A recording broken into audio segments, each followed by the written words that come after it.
네, 안녕하세요. 이번 시간에는 객체 지향 소프트웨어 개발 방법론의 분석 단계에 대해서 알아보도록 하겠습니다. 객체 지향 생명주기는 크게 이러한 흐름을 가지고 있습니다. 요건을 정의하고 객체를 분석하고 설계와 구현을 하고 테스트 배포를 수행하게 됩니다. 이번 시간에는 이 분석 단계에 대해서 조금 더 구체적으로 볼 거고요. 정의를 보시면 사용자의 요구사항을 분석하여서 객체를 모델링하고 그 객체에 대한 행위와 기능을 정의하는 그러한 활동입니다.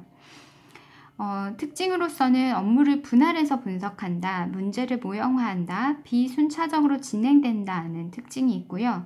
업무를 분할해서 분석한다는 것은 이 업무를 객체와 그것을 구성하는 속성, 그리고 클래스와 그것을 구성하는 멤버 등으로 나누어서 분석을 한다는 의미이고요.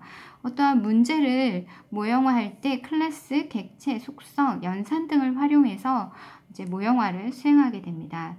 그리고 이해 용의를 돕기 위해서 지금 단계에 대한 흐름을 표현해 드렸기는 하지만 기존의 그 구조적인 개발 방법론처럼 어떠한 단계가 끝나야만 다음 단계를 진행하는 것은 아니고요. 각 단계가 중첩이 되어서 어떠한 용어와 개념들을 유사하게 활용을 하면서 진행이 되게 됩니다. 그러한 특징으로 인해서 비순차적 진행이라는 것을 볼 수가 있고요. 다음으로는 객체 지향 분석을 수행하는 방법론을 한번 보겠습니다. 객체 지향 분석에는 다양한 방법론 등이 적용이 될 수가 있고요. 이러한 방법론은 시험에도 간혹 출제가 되기 때문에 개념적인 부분에 있어서는 이해가 필요합니다. 가장 많이 활용되는 그런 기법으로서는 럼바우의 기법이 있고요. 객체 모델링, 동적 모델링, 기능적 모델링으로 나누어서 분석을 수행하는 방법이고요. 그래픽 표기법을 사용해서 소프트웨어 구성 요소들을 모델링하게 됩니다. 이러한 복잡한 대형 프로젝트에 유용한 방법이고요. 이 방법은 잠시 후에 조금 더 구체적으로 보도록 하겠습니다. 두 번째로 부치 분석 방법론은 클래스와 객체들을 분석하고 식별하게 되고요. 클래스의 속성과 연산을 정의해 나가는 그런 기법입니다. 설계 문서화를 강조하는 그런 분석 방법론이고요. 자동화 도구를 통해서 수행을 하게 되고 이 분석에서 활용한 객체 모델을 설계에 그대로 활용한다는 특징이 있습니다. 세 번째로 자콥슨 방법론의 경우에는 유즈 케이스를 이용해서 활용하는 방법이고요. 이 유즈 케이스라는 것이 가장 큰 특징입니다. 액터의 책임과 각 액터에 대한 유즈 케이스를 식별해서 분석 모형을 구축하는 기법이고요. 유즈 케이스는 나중에 UML을 설명드릴 건데 그때 다시 한번 더 설명드리도록 하겠습니다. 다음으로 코드와 요르돈 기법의 경우에는 객체를 식별하고 구조를 식별하고 그리고 주제를 정의하고 속성과 인스턴스에 대한 연결을 정의하고요.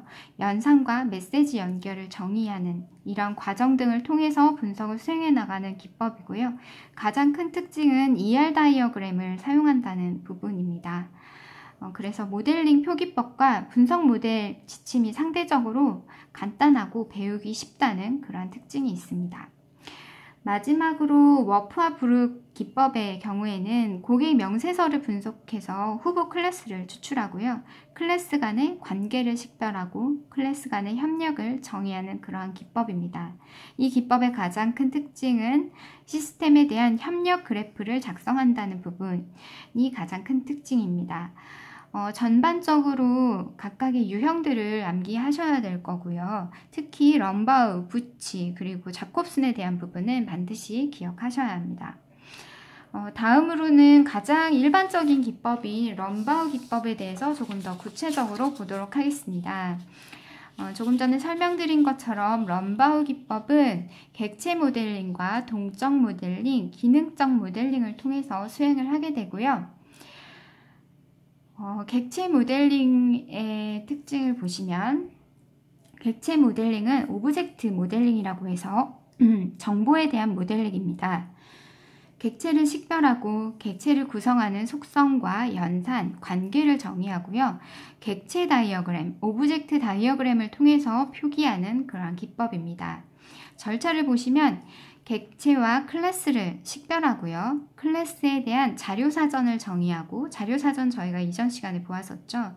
그리고 클래스 간의 관계를 정의하고, 객체의 속성과 연결 관계를 정의하고, 클래스의 계층화 그리고 모듈을 정의하고, 마지막으로 생성된 모델에 대한 그런 모형에 대한 반복적으로 검증을 수행해 나가는 그러한 절차로 수행이 되게 됩니다. 다음으로 동적 모델링이라는 것은 다이나믹 모델링이라고 하고요. 상태 다이어그램을 이용해서 표현하는 특징이 있습니다. 시간의 흐름에 대해서 객체가 어떠한 제어 흐름을 가지고, 그리고 어떠한 상호작용을 하고 어떠한 동작 순서들을 가지고 있는지, 이러한 동적인 행위를 정의하는 것이고요. 사건과 상태를 중심으로 한 상태 다이어그램을 이용해서 표현하는 기법입니다. 절차를 보시면 사건의 상호작용 순서에 대한 시나리오를 작성하고요. 그리고 역할과 시간에 대한 사건 시나리오를 표기해서 사건 추적도를 작성하게 됩니다. 그리고 이 사건 추적도를 사건 발생자의 관계로 설명하는 사건 흐름도를 작성하고요. 이것을 연결시킨 최종적인 상태 다이어그램을 작성하는 것입니다. 마지막으로 기능 모델링이라고 하는 것은 펑셔널 모델링이고요. 프로세스들 간의 자료 흐름을 중심으로 처리되는 과정을 자료 흐름도를 통해서 표현하는 기법입니다. 외부와 시스템 간의 입출력 자료를 정의하고요. 자료 흐름도를 작성하고 기능에 대한 내용을 기능 명세서로 작성하는 방법입니다.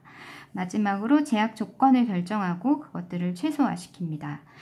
각각의 단계를 보시고요. 어떠한 특징들을 가지고 있는지 이 부분을 기억하시면 될 것 같습니다. 이러한 분석 기법들은 다음으로 시스템 설계와 객체 설계를 통해서 설계 모델로 변환을 하게 되는데요. 다음 시간에는 이 설계에 대해서 알아보도록 하겠습니다. 수고하셨습니다.